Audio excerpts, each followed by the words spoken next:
Hello and welcome to episode 72 of Fergo and the Freak. I'm that bloke from Rugby League Project, Andrew Ferguson. You can find me on Twitter at AndrewRLP. And joining me once again is the glorious League Freak. You can find on Twitter at League Freak. How you going there, mate? Pretty good. This is West Tigers week on the podcast because they've started their march to glory. So I'm really excited this week. I will be trying to be optimistic despite my better judgment. How many grand finals in a row do you reckon they're going to win? Nearly none. What's the probability of that? Less. Don't get me wrong, I'd love it if they did, but, you got to be a realist. Yeah, I get it. You're talking to a Panthers fan. We've got the real terrible reality of what we have to deal with. This is right. Speaking of reality, Channel 9, they've decided that one of the NRL clubs needs to go in an ideal world for them, and a new team in Brisbane should come into the competition. Yeah. And it started a bit of a fervour of commentary from a lot of media outlets and the like as to, which team should go and why. It's not like this is foreign territory. They find a way to have this conversation every year, almost every 6 months, to be honest. Mm-hmm. So, thoughts, I guess. I'll have a read of the article in a sec, but we'll get some initial thoughts, I guess. Yeah, well, I think the interesting thing is that Channel 9 has been running a media campaign through all of its outlets and with some of its journalists for the last probably 4 or 5 months in regards to the next TV deal. So they're positioning themselves publicly. They're trying to pressure the NRL publicly. It started off, the first one I noticed was Neil Breen. He wrote in the Sydney Morning Herald, before Channel 9 bought the Herald, that the NRL ratings were down and that the NRL can expect less money on the deal. Now, it's all subjective because all TV ratings are down quite a bit. The audience percentage for rugby league is still very strong. It's obviously one of the highest rated things on television. And especially amongst sports, it's still, ratings gold. So you're seeing then with the last 3 weeks, and keep in mind that now Channel 9 owns the Sydney Morning Herald. The last 3 weeks, Danny Weidler has basically written the same thing in his article 3 times in a row about television ratings and all that sort of stuff. So Channel 9 is running a media campaign right now against the NRL, trying to push down how much that the public is going to expect them to pay, and trying to pressure the NRL when they get down to negotiating for the next broadcasting deal. The thing to remember is that without the NRL rights, Channel 9 has the Australian Open tennis and netball. And if I was a Channel 9 shareholder and that was the sporting lineup in Australia for the network that I had shares in, I'd be very, very, very upset, especially when you consider that Channel 9 can basically lock in the ratings for an entire year in terms of what rugby league brings them. They can also lock in 4 of the top watched shows in terms of the entire country for State of Origin and the NRL Grand Final. If you take all of that away from Channel 9, all they're left with is The Block and some, bloody Sea Change or something, the remake. And, who watches Sea Change? Just dying people, really. It's and it's not foreign territory either, this talking down the game, trying to rubbish it a bit to try and get the price of it down, I guess, is the end goal of what you're getting at there. It's all about trying to devalue it to try and make it cheaper. Yeah. It's weird that they're doing it publicly, though, because they must obviously think that public pressure and just getting a general the thought out there that the NRL can expect less money or even not so much of a jump in the next TV deal has some sort of effect when they go to the negotiating table. I don't think it's going to work anymore because the NRL is independent of these media organisations now. But it is interesting that they're still going about it. And it's interesting that the so-called journalists who are writing this stuff don't think that it's completely transparent what they're trying to do. Yeah. I suppose the other thing that we haven't really touched on there is Channel 10 are a silent threat because aren't they owned by a big American media organisation or something now? Yeah, CBS or something? Yeah, I believe it's CBS owns them. The other thing that because we've gone from basically having a handful of broadcasters in Australia to now you're going to have like so many different outlets that might step in. And Fox Sports has started up their KO Sports online streaming basically channels, which is it's I haven't got it yet. I'm going to sign up for it pretty soon actually, but apparently that's not too bad. But they also would definitely need rugby league. I mean, how else? That's the reason Super League started, right? The Super League war started because Foxtel realised that they needed relevant content on the east coast of Australia, or it just didn't work, and that's why they went and got rugby league by any means necessary. If you have KO Sports and you don't have relevant content on the east coast of Australia, you're nowhere. So they basically have to have rugby league. Your Optus vision is what you are. Exactly. Do you know anyone that has Optus anymore? No. I know that it exists, but I don't know anyone that's got Optus. It's just all Foxtel. No. When they finally got the thing revamped and up and running, and they got the what was it, the 2018 FIFA World Cup? Yeah. And then the whole feed died. Yeah. Yeah, that didn't do their PR system very well. They've got, I think they've got some soccer competition back again, but people are looking at it going, yeah, I don't know. Yeah, it's hard to overcome a hurdle when you stuff up that big on the world stage. Yep, that's a tough one to overcome. The thing is that like the NRL has so many options. They've got all the options in the world. They can pick and choose what they want, and there's an opportunity there for, in terms of like the free-to-air broadcasters, Channel 10 could revamp their entire station, which they really need to do, by getting rugby league. I think too, Channel 10 would probably jump at it too, knowing that they've got no real sport on it anymore in the winter. Yeah, I mean, what do they have? They've got the cricket. They've got the Big Bash League, I think, is it? Big Bash, yeah. And I couldn't tell you a second sport. Oh, I think, you know what? Funny. I think they've got the rugby union rights. Have they? Yeah, I'm pretty sure they've got international rugby union rights. But, like, who cares about that? Who's watching rugby union these days? Well, to be honest, though, if they do have the rugby union rights and they've decided that they want to put in for the rugby league rights, they will quickly jump to being they'll leapfrog Channel 9 in the winter. Yeah, and the thing is, with sporting rights, networks see them as, I think they call them like one of the halo things, where you get the rights for something and you get a trickle-on effect to everything else. And that's why when you're watching NRL coverage on Channel 9, they talk about the block and all their other garbage that I don't watch at all. Like, I literally don't watch Channel 9 outside of rugby league, and I don't even watch their pre-game. So you get that flow-on effect to other stuff. How will that go for Channel 9 if they're showing the Shoot Shield on a Saturday afternoon from North Sydney Oval? Let's see how that goes, Channel 9. Keep putting the pressure on the NRL. You're doing a great job. This is the thing, okay? If Channel 10's got rugby union and they get rugby league as well, rugby union's going to stay at Channel 10 because they're going to be getting quite a bit more interest in their broadcast because of what rugby league brings to it. So if Channel 9 come along and says, we want to get rugby union will probably just say to Channel 9, no, we're getting more eyes on our game now because of rugby league. They won't ever admit that, but that'll be the case.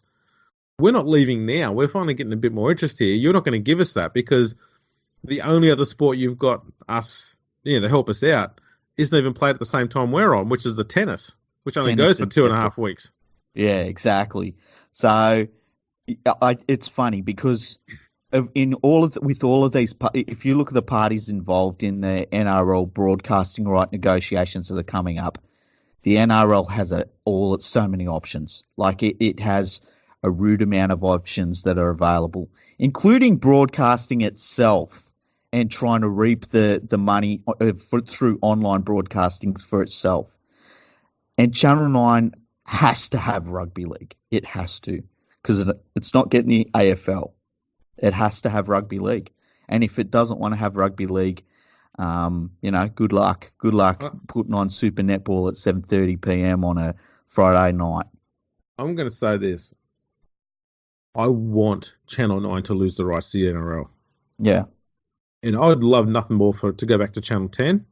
Yeah. Especially if it means Channel 10 hires some new commentators to call the game. Even if they get, say, Brenton Speed from Fox Sports and Dan Janane, those are two very, very good callers they could have in there to call the game as their two main callers every week.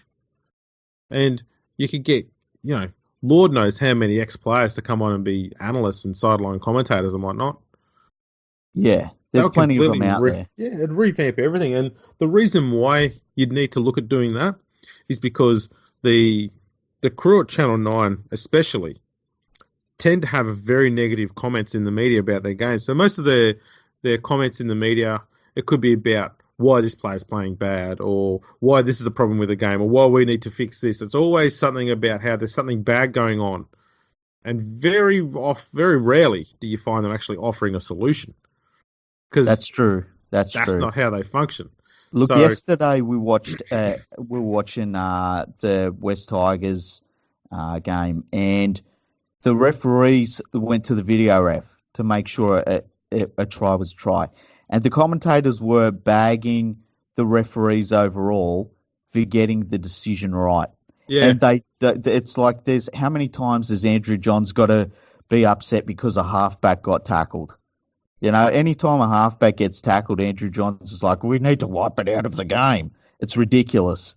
The other thing you see is the Channel 9 commentators are great for saying, oh, don't worry about the rules there. That's play on. That should be play on because I feel like it should be. It's like, no, the rules of the game. Like they literally argue against some of the rules in the game that have been in since 1895. And they also then complain about inconsistency with referees. Well, why isn't that a penalty? Yeah. They're going, you can't tell the referees to not call every penalty and then demand they call every penalty when it suits your agenda. Exactly. And it's gross. Phil Gould has become one of the worst at that. And I've never, ever had an issue with Phil Gould up until probably the last 2 years. And he's just gone on this agenda-driven rants all the time. And it's horrible. He's stopped being a proper analyst. And he's just started being a crisis merchant. Yeah, and you see that there was a game, I think it was about 3 weeks ago now, where it was him and Billy Slater in the box with the main commentator, and I can't remember who the main commentator was. And Billy Slater was being so technical about the game that Gould had to lift to the same level. And it was brilliant commentary. It was the best rugby league commentary I've heard for many, many years now. And they were giving you insights about the game. They were talking about what was happening technically on the field, why players were doing what they were trying to do, why they were trying to get this defender to go here so that through the line they could get somebody else to react differently. And it was brilliant. But outside of that, Phil Gould turns into the drunk guy on the hill. He's like, oh, it wasn't really a forward pass. I know it was forward, but geez, just let it go. It's terrible. It's really terrible commentary. And I know a lot of people get locked into commentators a lot of the time. I tend to think that I have zero interest in them. There's no legacies or anything like that. They're just people that are there. But you at least would like commentators that are just calling what they see instead of going on stupid rants. If you want to go on a stupid rant, get a fucking podcast. That's true. Because that's the thing. I think Channel 10, if you look at, they don't have the world's greatest lineup of programs. But when you look at what they do have, they do spend a fair bit of time doing genuine promotion. Like they don't sit there mocking their own programs. They have that mentality, which is odd for Channel 9, where they go, we've paid good money for this. We should actually use the fact we've got this to promote other shows, talk it up, talk about how great it is. That way we can actually, give ourselves a better image in the public as well. Yeah. That's something that's foreign to Channel 9. Now, Channel 9's Director of Sport, Tom Malone, told the Sunday Telegraph that the network was against increasing the number of teams from 16, so he doesn't want expansion of the competition to 17, 18, 19, 20 clubs or anything like that. Happy with 16, but wants at least one club to go to accommodate a new team. And he's quoted as saying, that could come from another team being relocated there, or better still, another club being discontinued and a new club established in Brisbane. In a perfect world, you'd probably have one or two less teams. Now, the thing I find really, really, I suppose, dumb is the right term about this, is how someone running a TV network thinks that completely alienating one or two clubs worth of fans from watching your product in the hope they're creating a new team in a city that's already got a team is going to draw more fans to the game. How many viewers do they think they're going to get if they have a second Brisbane team? How many people in Brisbane are not watching the Broncos play would go, yeah, I'll start watching rugby league if there's a different Brisbane team playing? And was that number going to replace the number of disenfranchised fans who have had their team cut? And I'd probably say the answer is no. See, I think the answer would be yes. I'll be honest with you, right? I think the answer will be yes, and I'll tell you why. Because Channel 9, if they rotate the Sydney teams, they're still going to get the ratings in Sydney, right? Now, they might lose a chunk of people that won't watch the game because their team has been cut. But there's going to be chunks of people that still want to watch Parramatta play the Canterbury Bulldogs, or, the Rabbitohs play, I don't know, Canterbury, or, whoever, right? And in Brisbane, what they would have would be twice as much relevant content to the Brisbane market. So I think it would boost the ratings in Brisbane, and I think that would definitely offset any sort of lost content that they had to put into the Sydney market. Okay. But would it actually account to would it mean though more people in Brisbane watching the game than there currently is? And I don't think it would. I think the same number of people watching the game in Brisbane are still going to be watching. I don't think you're going to get any extra new viewers. And the new ones you're going to get, I don't think are going to replace the ones that you lose in Sydney. That's my thing. I agree on the content thing. Brisbane needs to have more content. I absolutely agree with that. Yeah. But I don't think cutting a team in Sydney is going to create more viewers. I think the smart option, and I know I've already discussed it, is move the Titans to Brisbane. Mm-hmm. To me, it just makes sense in every aspect. You don't have to cut any teams in Sydney. You get the Titans out of the death hole that's Gold Coast for sporting teams, and you get them in Brisbane. You get them in that Brisbane market. To me, that serves all the purposes you need. The Gold Coast is it's a no-go zone for sport, not just rugby league, every sport. Yeah, I wonder. I don't know too much about how the Gold Coast works in terms of the television framework for free-to-air TV. I don't know if they've got their own TV station for the Gold Coast. I'd be kind of surprised if they did, actually. But I think that I can see where any broadcaster, not just Channel 9, because they're not that important, but I can see where any broadcaster that wants to broadcast into Brisbane is thinking to themselves, we want relevant local content more than once a week. And it's not just once a week because, if you say you've got Brisbane, and we joke about it every Friday night, the Brisbane seem like they're playing. You would ideally like to have Friday, Sunday, Saturday, however you want to work it, but at least have relevant local content for more than once a week for the Brisbane market. So I get that. I really get that. And I think that that's a must for the next TV deal, no matter how you do it. But at the same time, the idea that you need to, because the thing that really gets me is this. Channel 9 don't broadcast all the games. So why do No. they care how many teams there are? That's Okay. exactly right. Now, the reason that they care about how many teams there are is because if the NRL expands by 2 teams, they're going to have to pay more. And one of the teams that would be expanded to is in the area would be Brisbane. So they're going to have to pay more for that.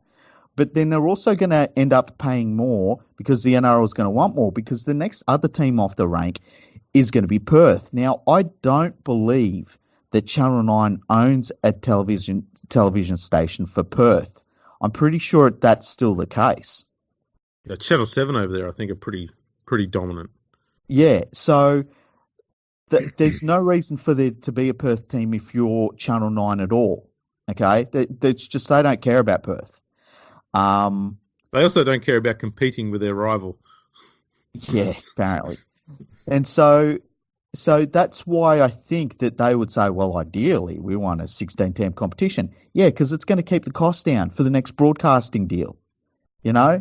And the other thing to keep in mind is that Foxtel and Fox Sports in particular, they probably don't want to be paying any more for the NRL than they have to either. And so if they're pressuring the NRL to not expand the competition because they just don't want to pay more, the NRL just says to them, too bad, man. We're expanding the comp. We've got another Brisbane team, and that helps their broadcasting revenue on the East Coast. And we're putting in a Perth team, and you're going to pay for it. And that's the end of it. Yep. And the networks don't have any leg to stand on because they need the NRL more than the NRL needs them these days. Yeah. And they know that. So they'll try and play hardball, but at the end of the day, Foxtel knows that if they lose the rugby league, they lose probably. I'm going to guess here, but they're probably going to lose close to half their subscribers. They lose the East Coast of Australia. Yeah, and so who's buying Foxtel in Queensland if they don't have rugby league on there? Well, this is right. So, and they can't afford to take that hit. No way can they afford to take that hit. And the NRL can just say, you know what? We'll just put a package out on the NRL website. We will make it very cheap. Say $1 a day. And you can watch every game live. We'll create our own content for panel shows and stuff, and you get all that included as well. $30 a month. And the NRL's making their own content right now. There's plenty of stuff that you can watch from the NRL right now that they broadcast on their social media channels. They would have to invest a little bit more, but they've got the physical infrastructure there. Obviously, they've got the studios and stuff set up for that, and they could do it. I mean, they own journalists that they've brought themselves. They've got personalities that they do for interviews and stuff. They go out to clubs and clubs produce content themselves as well. They could put on a channel if they wanted to set one up. It would be a big, bold step, but it would, because the only issue they're going to have with that is they need to. The hard part is making enough money out of the subscriptions, I guess, to cover the cost of the salary cap for all the clubs, because that's the bare minimum they need to do. And it's hard to know how much the subscriptions would cost and how much they'd make out of it. So I wouldn't be surprised if they start looking at floating those ideas in the next 12 months, 24 months before the next deal comes out. Start offering complete packages and all this sort of stuff and subscription models and see what comes up. If they find they're making plenty of coin out of that and it looks possible that they could survive it on its own, I wouldn't be surprised if they go that way. I would definitely buy it. If I could pay, likewise, I pay $40 a month for the NBA League Pass, and it's brilliant. I can watch every single game in HD. I can watch replays I think it's about 2 hours after, depending on how quick they get them up. I can watch video highlights. I can watch all sorts of things on NBA League Pass. I would be happy to pay $40 a month just for an NRL app where I just got rugby league content. I wasn't paying for anything else. I wasn't subsidizing for V8 supercars or netball or cricket or anything. It was just rugby league. I would be happy to do that. And the NRL, I mean, they can look at forget Channel 9, right? Forget the free-to-air broadcasting rights. Stan, it would be good to have that on Stan, right? Stan would be able to promote the hell out of that. KO Sports, they would love to have it. But then you can also look at what if it was on YouTube? What if it was part of Netflix? There's so many different online broadcasters that would love to be able to say, hey, come and get your rugby league here. Absolutely. Look, come and get it. And if they're making enough money out of all those other avenues there, and they still want to have free-to-air TV, they can just go to ABC and say, do you want to pay a small nominal fee to do one game a week? Mm-hmm. They've still got a presence then on free-to-air TV with no ads. And everyone has ABC. You can watch it anytime then. But the thing is, like, I've literally talked to people that don't have their aerial plugged in, right? Mm. Like, I've said to them, you should watch State of Origin. They've said, what channel is it on? I say, it's on Channel 9. And they go, oh, yeah, I don't get Channel 9. I don't even plug my aerial in. They just watch everything online. And we'll get to that point where, like, you and me will be around the day that they say, oh, they switched off the signal. Yeah. But it's seriously, it'll happen because why would you have, people one day will say, what, they sent TV through the air? Like, why would you do that? It's going to happen. And so you don't have to have the broadcasting signal and an aerial plugged into the back of your TV to watch heaps of stuff. And it's going to be interesting to see with this broadcasting deal, the next one that they do, what direction the NRL goes in terms of online streaming, not only overseas, but more importantly in Australia and through New Zealand, because that, I think, is going to show the way forward. And if a free-to-air network wants to be relevant on the east coast of Australia, you better pay up. Doesn't matter how, you don't get a say in how many teams there are. You don't get a say in where they are. You just got to pay. Otherwise, have fun in friggin' July when you're promoting the big clash between the Vixens and whatever other bloody netball team there is in, Who watches netball? Netball's a shit sport. I'm sorry. It's for people that can't play basketball. It's for women that are no good at basketball. Anyways. I was just going to go back to the footy thing, the article here on Channel 9. What would we talk about footy on this podcast? I just got to be my bunner. Go for it. Channel 9's put in a line. The Daily Telegraph's put a line in here which hasn't been quoted by anyone. That says Cronulla, Manly, and the Titans will be most in danger if Channel 9 gets its way. But that's not a quote from anyone, and they've not explained why those three teams would be the most in danger. Yeah. Why would they be in danger? Two of them are finalists, and the other one is on the Gold Coast, which is the only one that's generally under threat. You know what? If just say Channel 9 really wants a team in Brisbane, and they want to take a team from Sydney and put it in Brisbane, go and find someone to buy the Manly Sea Eagles. Yeah. That's all you do. It's really straightforward. And there's a place in Brisbane called Manly. You can just put it up there, bring back Wynnum Manly. Geez, that'd go just down call well. them Wynnum Manly, and do a link up with Wynnum Manly, because you basically would be buying the franchise, the franchise, and move it up there and say, look, Wynnum Manly, let's team up, and make it a one club basically. Yep. But that's the easy way to do it. Like, if that's what Channel 9 wants to do, offer them the club. Say, hey, you want to buy it? You can buy the Sea Eagles for $20 million. You're already going to be paying hundreds of millions of dollars for the rights. You want a second Brisbane team? Buy Manly as well. It's not like it'd be weird to have a broadcaster that owns a club, because News Limited is a majority owner of the Broncos. So, yeah. Maybe I just sorted it out. Did I just sort it out? You may have done. And that's super easy, hey? It was very easy. Yeah. There was a quote here also from Foxtel CEO Patrick Delaney. Yeah. He also wants a second Brisbane team as part of the next broadcast deal, but he does not support a move to kick out any other clubs. Mm-hmm. This is important, I think, because I dare say Foxtel are probably going to be kicking in more money in the next TV rights deal than they currently do, and it'd be far more than what Channel 9 would be kicking in unless Channel 9 still keeps getting the Origin. But I have heard that Foxtel are trying to make it so that they can have access to broadcast Origin in the grand final as well. Which, if that happens, Foxtel will be kicking in pretty much all the money. Yeah. Channel 9 will be just throwing in a few biscuits in the end to try and make sure they stay relevant in the sports market. But Foxtel don't want any teams to go. They just want expansion. Yeah. And to me, that's the smarter option because you can then cover... They've got a 24/7 channel. Just means you can have more eyes on the channel for longer periods on the weekend. You've got another game or two being played.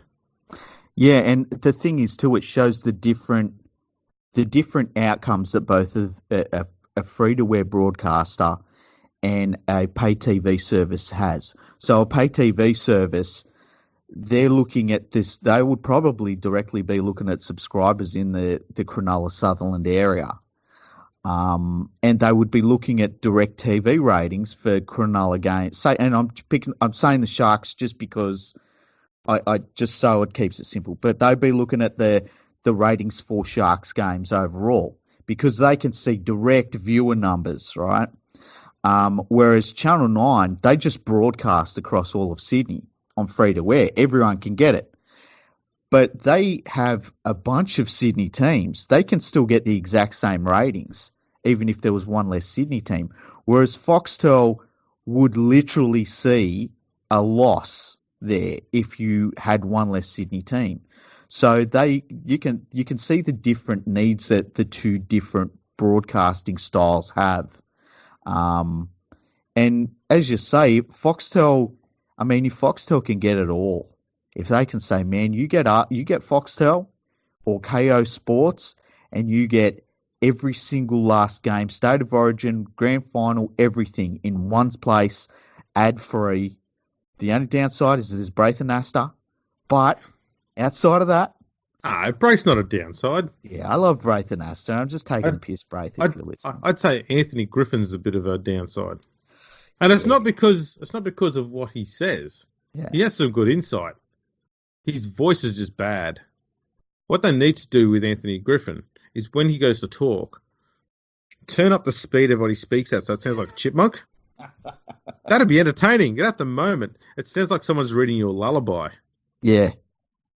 Imagine if we had have started this podcast and it turned out we had a voice like that, where people after about 5 or 6 broadcasts, people just started getting in touch and saying, listen, I really enjoy your podcast. You both make some really good points, but your voice, it's just, man, it's so boring. You sound boring even though you're saying something interesting. Yeah, he's bad. Yeah. And even when he's trying to chime in with some sort of repartee, it's so slow and dull. Mm.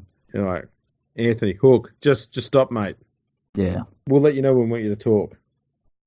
It's Queenslanders. They take about 3 longer seconds than everyone else to think something up and get it out. Yeah. Oh, he's hard to listen to. Yeah. He's also checks, Anthony. Well, yeah.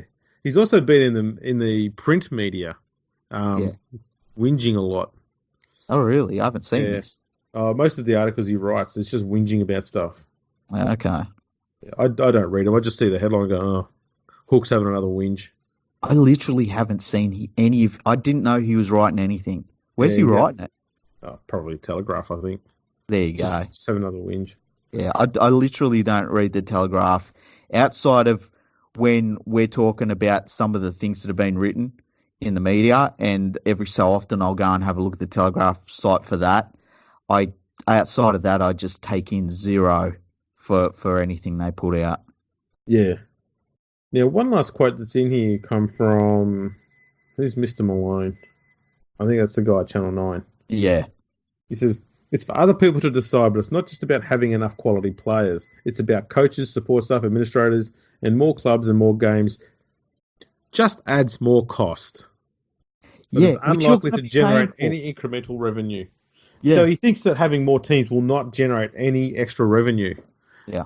How does that work, given that you've got new markets that are currently giving nothing. Even if someone from those markets buys a hat, that's more revenue. 1 million plus people live in Perth. 1 million plus people live in Adelaide. Be pretty cool to have them watching rugby league, hey? Now, there's one last line here from I think it's staff writer who wrote this. Okay. And they said, the broadcasters carry enormous influence in the game. Enormous. Orbers. Here comes the kicker. Without their $2 billion investment, there is no game. Oh, wow. If only we'd known that. That's like they're saying to the NRL, the media is really important. You need to listen to them. Ask them. Them, not us, them. Yeah. Yeah, because they're really important. It's people's. There was no rugby league before TV. Did you know that? Didn't exist. Didn't exist. Yeah. And then TV was invented, and then rugby league was invented the next day, and it just all started working together. It was really strange. It's funny. Our money's the most important thing to you lot. Nah. Anybody that's willing to pay us. That's exactly right. Yeah, I wish Channel 9 was as important as they think they are. Because if they were, man, it would be a wonderful life. Channel 9 is not important. None of these people are important. Like, I love it when they put in the head of Channel 9 Sport in a newspaper. It's just some person. Who gives a shit? It's just some person. Just some It's a fucking bloke. employee. It's just some bloke. Yeah. Some man wearing a tie. Just some dude. You know, he's just an employee. He puts in a resume like everyone else. Wakes up in the morning. You know, goes to work. You're just a person. You're not a deity. Next comes a magnificent article, which I dubbed one of the worst things I've ever read before we started the show. Yeah. And it's on the telly, and it's fans reacting to plan for a second Brisbane team. So they talk to people in Brisbane? Well, I'd say that what they've done here is they're probably given some lines to a few people working in the office. Can you say this? And I'll record it to make it look like I literally did get this quote, and that's all you got to do. Just a little bit of inside information, right? And I've talked to somebody that works in a broadcasting medium. Okay, that's all I'm going to say. And when they get average punters off the street to be on that broadcasting medium, a lot of the time it's just somebody in the next office. A lot of the time. Yeah, I'm not surprised. So this article magnificently starts with a lie. Oh, wow, really? In the media? Yeah. Are you sure? Well, see, the thing is, it starts with a lie in the very first paragraph, which is a little bit different because usually they bury them a bit deeper and they build their whole argument around it. But this one is just bang. You set it up. You set it up and then you lie. And then you conclude from the lie, Because it's like a subtle lead into the lie, so it makes it sound more legitimate and plausible. Mm-hmm. Yeah. But this is just straight out there, bang, sledgehammer lie right at the start. Yeah. A sold-out Shark Park was baying for blood. Not that of the Canberra Raiders, but the NRLs if they ever thought about dissolving the Cronulla club. The NRL is not thinking about dissolving the Cronulla club. That's a lie. That's a lie that's come from their whole story about Channel 9 wanting a Sydney club to be axed. And Channel 9 did not say which clubs they wanted axed. Yeah. So, furthermore, the fans probably didn't even know that this was going on. They were there because they're cheering on Paul Gallen, his last game at home, the last game at Shark Park in 2 years, and they're trying to get into trying to hold down their place in the top 8 against a team that's in the top 4. Yes, they were cheering for everything that's going on in that game, nothing to do with the thought about their club leaving. But how about this, right? I'm kind of shocked that you could go to that game, sold out Shark Park, Paul Gallen's last game at Shark Park. I'm shocked that you could go there and go up to people, allegedly, and say, what do you think about the news that the NRL wants to get rid of your club and kill them off? And that they react negatively to that. Like, I'm shocked that they didn't sit down with someone and ask them that, and they go, well, if it's for the best, fair enough. Yeah. So, should we go through some of the quotes? Yes, hit me with them. Put them in my veins. Okay. I would barrack for the Swans. Fan since 1967, Jack Medcalf said. Yeah. Well, any time that you can go back to the old threat from 1996 of I'll barrack for the Swans instead, you got to do it. Yeah, it's good they put that at the front because they're using this strong material at the very start. Yeah. Get on the front foot. Yeah. How much are the NRL really interested in catering to that market of 70 to 80-year-old fans? It's an important market. I mean, they buy lots of prunes. They buy lots of dentures. The denture, the stuff that keeps your dentures in, Polydent. They buy lots of that. Adult diapers. I'm amused that you know what that stuff is. I said, you know what? Weirdly enough, I don't know where I see the advert all the time, but they've got. I think it must be Probably on Channel 9. Might be Channel 9, yeah. I might be fucking opening the curtain on this. It's like, yeah, the only people that watch Channel 9 are old people. But yeah, they've got a dude and he's barracking for the football and they say the advert's something like, oh, when the game's close, Barry starts eating 75% more nuts and they get nuts. Oh my God. I'm too old to be laughing at my own jokes when I say nuts. Anyway, and they say that they're turning into little molecules that are getting under his dentures, but he uses Polydent, so he doesn't have to worry about it. And all I can think of is like, why has this dude lost all of his fucking teeth? He only looks about 60. Like, what the hell, man? Next quote. We couldn't support St. George. The NRL would just lose a huge percentage of fans. I love this one because St. George pretty much doesn't exist after 1998. Yeah. And a large percentage of fans if the Sharks left. I know this is not a criticism of Sharks fans. You can say this about any NRL club. Yeah. You're not a large percentage. There's 16 of you. Yeah, and at the best, a really strong supporter club would probably be what?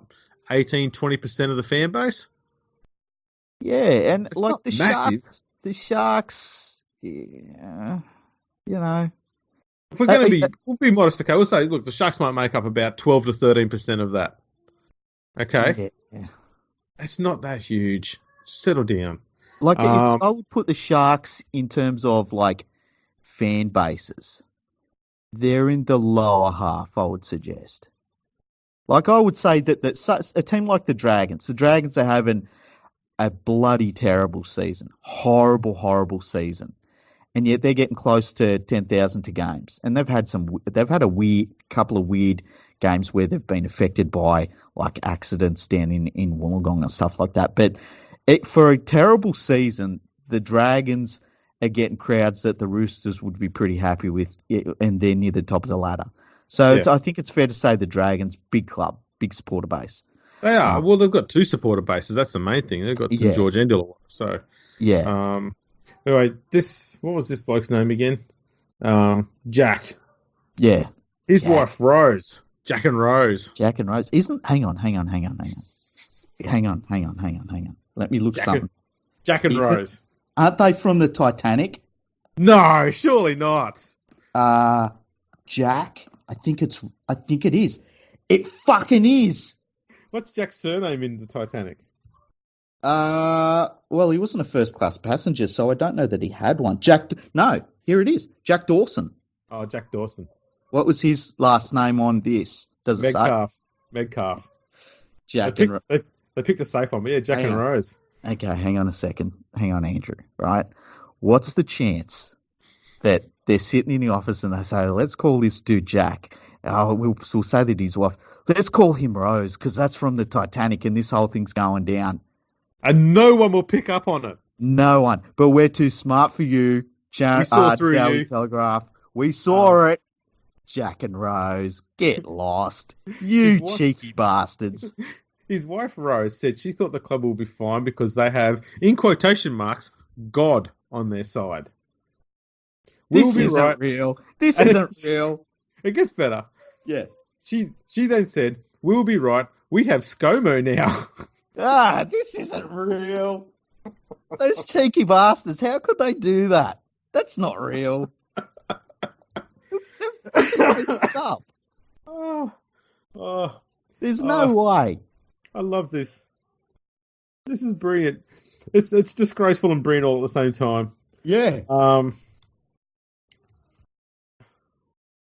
Rothfield wrote the likely option was one of Cronulla, Manly or Gold Coast. Now, family members, the Motts, said they would turn their back on the NRL if the Sharks were scrapped. I'd boycott the NRL. I love that. Yeah. It's like say the Motts said they would boycott the NRL if the Sharks were scrapped. Go to the soundbite. I'd boycott the NRL. Yeah. I like the idea that you sit down with Todd Greenberg and they're like, man, we got to keep the Motts. We have to keep the Motts, even if it costs us $10 million a year in the grant. We have to keep the Motts on board. One of the Motts said the Sharks meant more to the Shire than the money it created for the NRL. That's not a good ground to be on base, business wise. Yeah, we're financially unviable, but we people love us like church. Yeah. It would be disgusting to get rid of our team to create another one in Brisbane. We bring down the kids to every home game, and so do a lot of other families. I don't want to be too disparaging towards the Motts, but I'm pretty certain you'll find that there are fans of every single club, of every single sport around the world who would say the same thing. Yeah. Everyone's club is the most important club to them because that's why they follow the club. The Sorensens drove from Queanbeyan to watch Paul Gallen's final game. I know of someone who drove from twice as far away to watch the game, but yeah. Anyway, Mr. Sorensen has 2 Sharks tattoos, a Sharks watch, a shark glued onto his shower screen, blue, white, and black tiles. Man, they've got investigative on this one. They've gone to his bathroom. Yeah. A Sharks fence, a Sharks coloured combi van, and a Sharks themed fire pit. And he says, "I got to be honest. He does sound like someone from Queanbeyan." Well, he's also that I dare say that makes him a legitimate fan whose opinion is worthwhile hearing. He got 2 different logos. He got a logo tattooed on him, and then they changed their logo, and he got another logo tatted on him. Yeah. Well done. And so his comment was, "I couldn't support any other team when I have these tattoos." Yeah, I agree. You're stuck with them for life, pal. Why does Queensland need another team when they have the Gold Coast that nobody supports? That's a fair point. Yeah. Another fan said the Shire would give up on the NRL if the Sharks were dissolved or relocated. It would be a stake in the heart of the Shire. We go to every home game. What do you reckon would be worse to the Shire, right? Would it be losing the Sharks? Global warming. Yeah, well, it's all going to be under 40 foot of water, I guess, at some point. I'm looking forward to that, though. I'm looking forward to having a beachfront place in Penrith. It'd be so good. The Nepean River out the back, some bloody beachfront out the front. You'll have to be careful when you go into the waves that you don't, bang into one of the skyscrapers that are in Parramatta. Beautiful. Bring it on. New South Wales coach Brad Fittler said he supported a Sydney team being moved to Brisbane but still retaining part of its identity, pointing to the success the AFL had in moving South Melbourne to Sydney and Fitzroy merging with Brisbane. There's a lot of narrow-mindedness about how it should be done and who it should be, Fittler said. If we look at the AFL model and how that's worked with the Sydney Swans and the Brisbane Lions, there's some differences here. Anyway, he says here, every time we have this discussion, there's an adamant view we have to start a new club. I'm thinking the Cronulla Sharks could go to Perth and have this history and play some games at Cronulla and some in Perth. Logistically, that's a nightmare. Yeah. And I know a lot of people joke about sending the Sharks all over the place, but if you're going to be dead serious, the whole point of having expansion and going to a new area is to get new fans. And the best way to get new fans is to give them a local team that is theirs. You don't give them some used team from somewhere else. It's funny that what we're talking about here is like, a team in Brisbane. So who do we talk to? Fucking people in Sydney. It's like, how about we ask some people in Brisbane what they want? How about that? How about we ask some people in Perth, like, what do you want? Instead of just telling them what they want from Sydney. Yeah. Now, I'm going to take apart from this article because Yeah. it leads to the third and final one, the piece de resistance. Ooh. So this article, there was a quote in here which said that, where was it?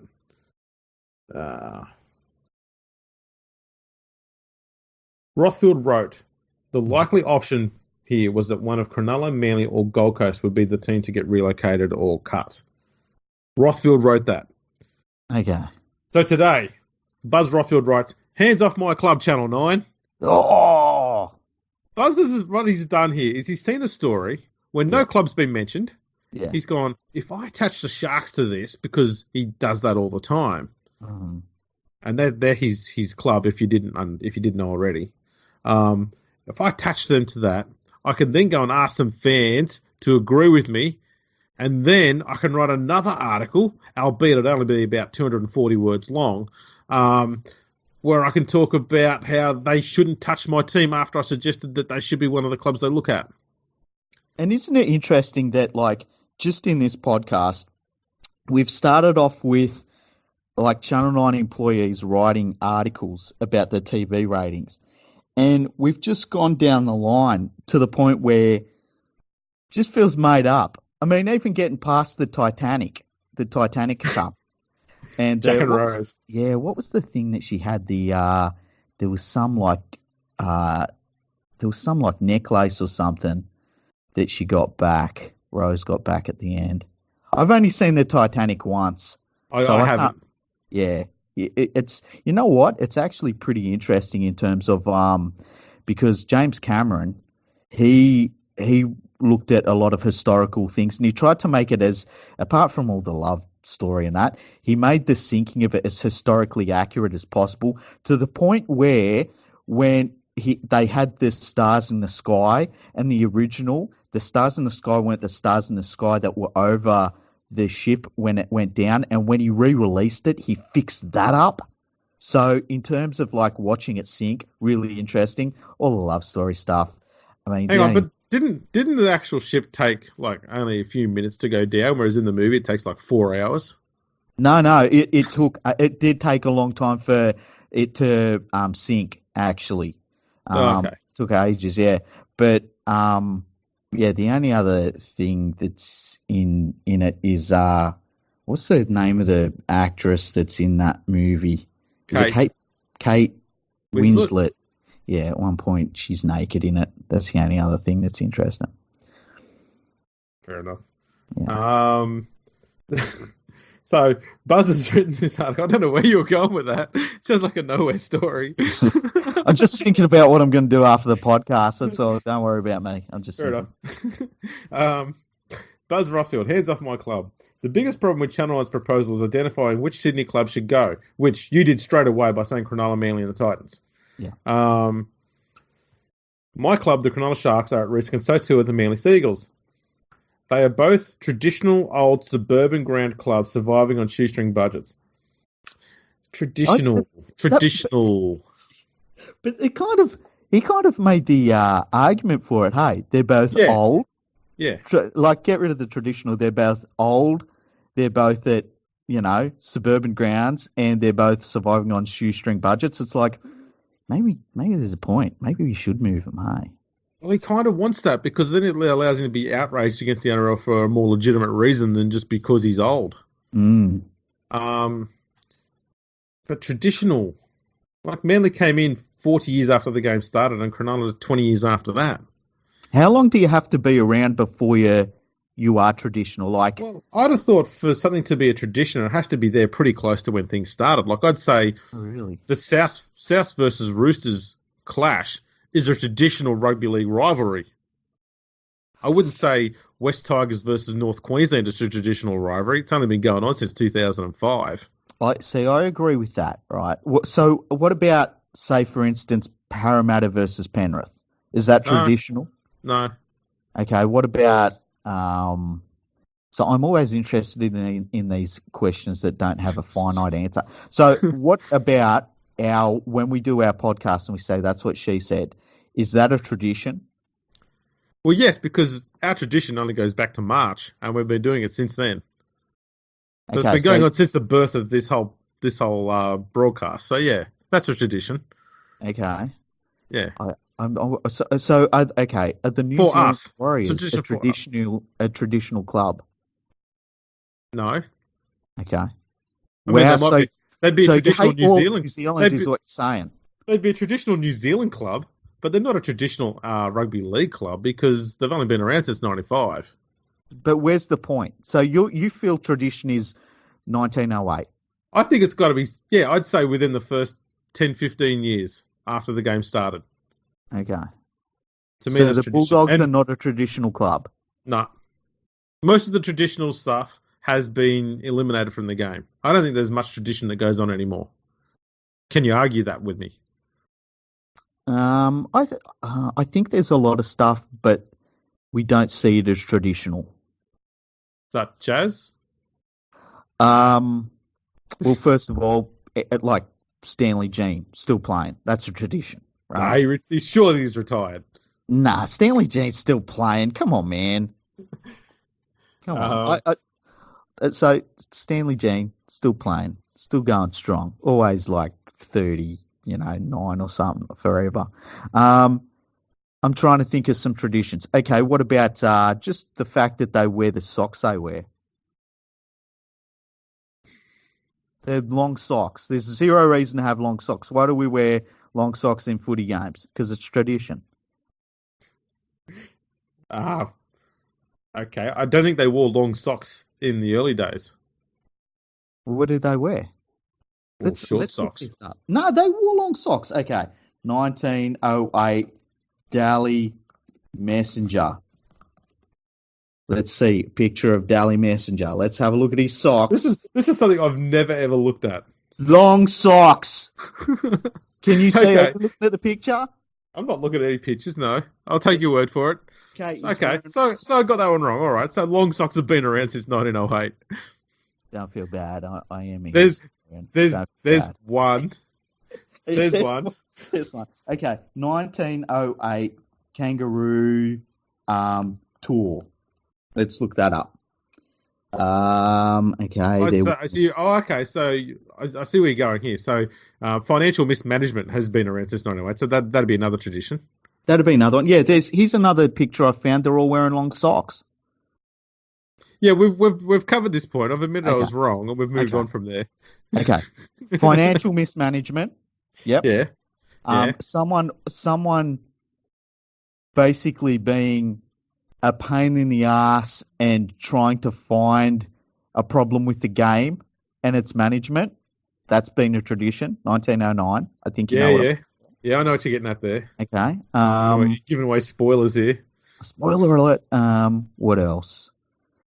I think my point is that it is a little bit hard to think of a heap of genuine traditions that are still seen in the game today. What about referees using a whistle? Well, even the whistle's changed. I know, but just the general whistle. What alternative would they come up with? An air raid siren? Well, yeah, they could use that. You know those things that you spin around, like they've got a handle and it's got a wooden part, and they spin around and they're like they make a clicking noise. Oh, the clacking noise. Yeah. Yeah, them. We could use maracas or maracas. Maracas would be a bit different. Yeah, a tambourine. Can you imagine the referee running around trying to keep a tambourine still until he saw a penalty and he starts using the tambourine? Bongos. You could have like some sort of parrot or an eagle. Like you could have an eagle on your shoulder, and when there's a penalty, like pull its tail and you hear it go, yeah. Like there's lots of alternatives. Just letting a bear onto the field when there's a penalty. You got to think outside the box sometimes. Fair enough. I'll take you on that one. Okay. Where was I up to? I don't know. There's only 200 words in this. There's very little to read into. Yeah. Oh, here we go. I'll read the bit at the end. You kill Manly and you lose tens of thousands of fans on the Northern Peninsula. Oh. It's like when the old North Sydney Bears were chucked out. The fans you lose never come back. The NRL should be looking at underperforming out-of-town franchises like the Gold Coast Titans. Long live the Sydney clubs. Long live tradition. And don't dare touch my Sharkies. I love the idea that you got to look at the out-of-town teams. But if you live in the Gold Coast, that's your town. That's your in-town teams. Like the Sharks are the out-of-town team. Well, apparently Sydney is the town. Sydney's just the big town, the big Yeah. smoke. So I Yeah. think Sydney was last known as a town in about 1790. Yeah. Old Sydney town. Wow. That's been absolutely that's been captivating, that discussion. Yeah, it's brilliant. I love the whole thing. And I think that with all of this bullshit and stuff, the NRL sits down and they're going to say, listen, we're going to expand to 18 teams. We're going to have a team in Perth. We're going to have a team in Brisbane. You're going to pay through the nose for it all. The revenue is going to go up for us, and you're going to have to deal with it. And the alternative is promoting the netball. And they're all going to say, yes, sir, here's the money. And we'll just keep on going on, you know? Yeah, absolutely. It's funny how much more the game made as soon as the media conglomerate wasn't owning half of it.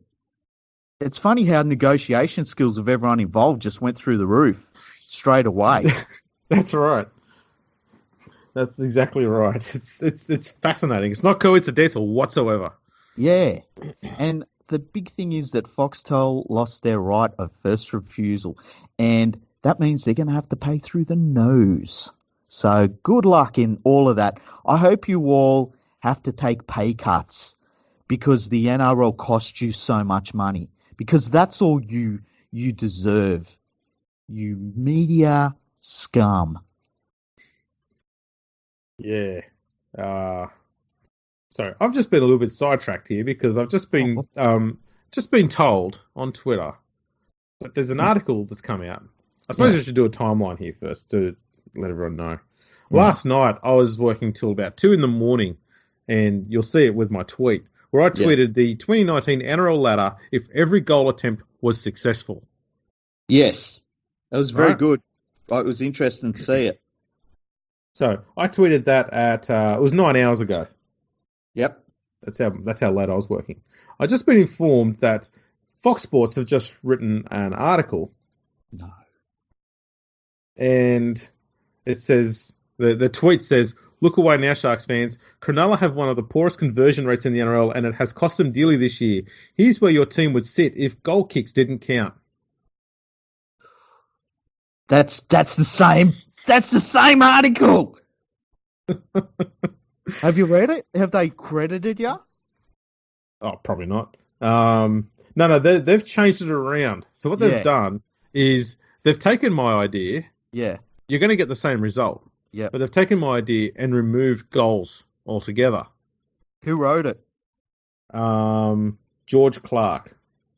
George, let's see if he's on Twitter. Has he got is. His Twitter handle there? He is, because he got taken at GLR_Clark with an E on the end. And someone's actually already commented on it and said that I posted that 9 hours ago. So I'm just I can see. Okay, I'm going to write a little bit about it. I'll just let people have their comment on that. I'm not going to say anything about that. I just find that it's always interesting when that happens. Yeah, it is. And it's interesting how often it happens. Yeah, it is. Everyone's getting on it, so I don't have to do anything. But that was very interesting. Very interesting. It's nice. Is always very, very interesting, isn't it? It's nice to be respected by the mainstream media. Yeah. At the same time disrespected because they don't give you any reference or credit for the work you do. That's true. Fantastic. And I'm not a greedy person. You just say thanks to mention me. That's it. Yeah. I'm not an asshole. Yeah, I just tweeted about it. There's been a bit on there. And my followers are wonderful people. They are. Yeah. Salt of the earth. That's interesting. Well, very interesting. That's a very interesting way to end an interesting episode where we've had a bit of a dig at the media for running agendas. Yeah. I think that as we do our like general wrap-up of the podcast, it's only fair that we go out with a classic. So, I'd like to give a shout-out to the Starting Block. Go onto Twitter. The Starting Block. Drop the K. Who else? Give a shout-out to Nadine. She's fantastic. She's retweeting so much stuff lately. It's fantastic. Love having her on. We'll have her on again soon. Dr. Alan Pearce, he's a fantastic person. He loves everything we do, hey? He does, yeah. He's brilliant. Yeah. Anything you've got to give a shout out to? Tell us about your Patreon. Yeah. If anyone at Fox Sports is listening, go to www.patreon.com/EdgerRLP. No, it's RL Project now. That's all right. I changed it. Yeah. Patreon.com/RL Project, and you can make a monthly donation there to help us out a bit. During the weekend, I put in over 1,000 tour games that have been played between 1908 and 2002 from all nations. Just the scorelines at this stage. I've still got to add the other stuff in there, but still, we've now got over 3,000 international games, including tour games, on the website now. Far out. It's incredible. And it's like, there's no other resource like it out there. And I know how much work you put into it. It was absolutely amazing. And literally being up late at night, putting the work in as well. Really having to find these results and all of the information for them. You've done really well with it. And that's why people should get onto your Patreon, because you're putting together rugby league history. And I don't think that can be, stated enough. There's no one else doing this work. No, it's something that it has to happen. It has to be done. And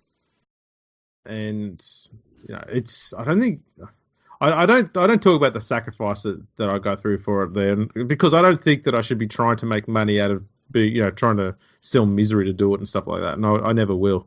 But it does take an immense amount of time, which is why I had to start up the crowdfunding thing, because it's got to the point where I need to be earning a full-time wage to do it now, because there's actually more games off-site, offline, than there is actually on there, and they have to be added in yet.